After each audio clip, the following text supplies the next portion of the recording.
Message ko sa Pilipino, kabalo mangod ko, alam ko ba how he took his oath seriously.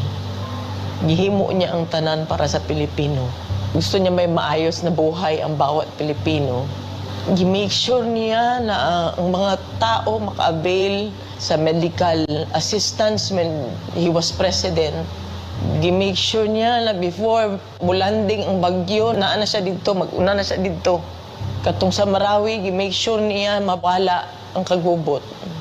Even sa iyang katigulangon, naningkamot yun siya. Katong siya naglingkod na presidente.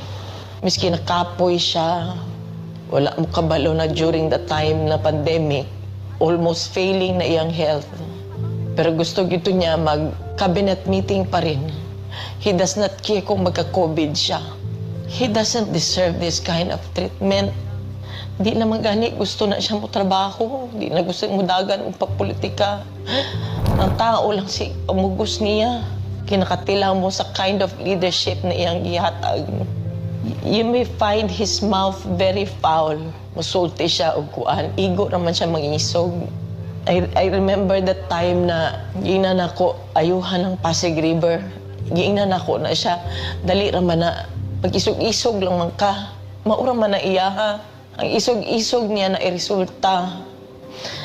Maayon tayo nag-inabuso na siya during sa iyang presidency. Wala nag-abuso. Wala ngawat. Nagpakumbaba siya, miski presidente na siya. Makita niya mo siya matrato-tao. Naluhoy ko kay pagkaon alang ng tani ang gusto. Dili na siya materialistic. He doesn't care kung naa siya'y kwarta o wala. He doesn't care kung unsa iya ang isuot. Daan.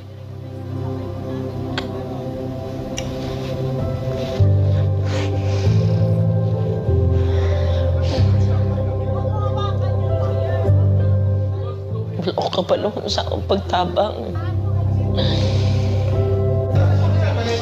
Maski kaluoy na lang ang tao. Kaluoy na lang. Abuso. Grabe. Abuso. Sa simple lang ay yung gusto. Deprive pa yun ninyo.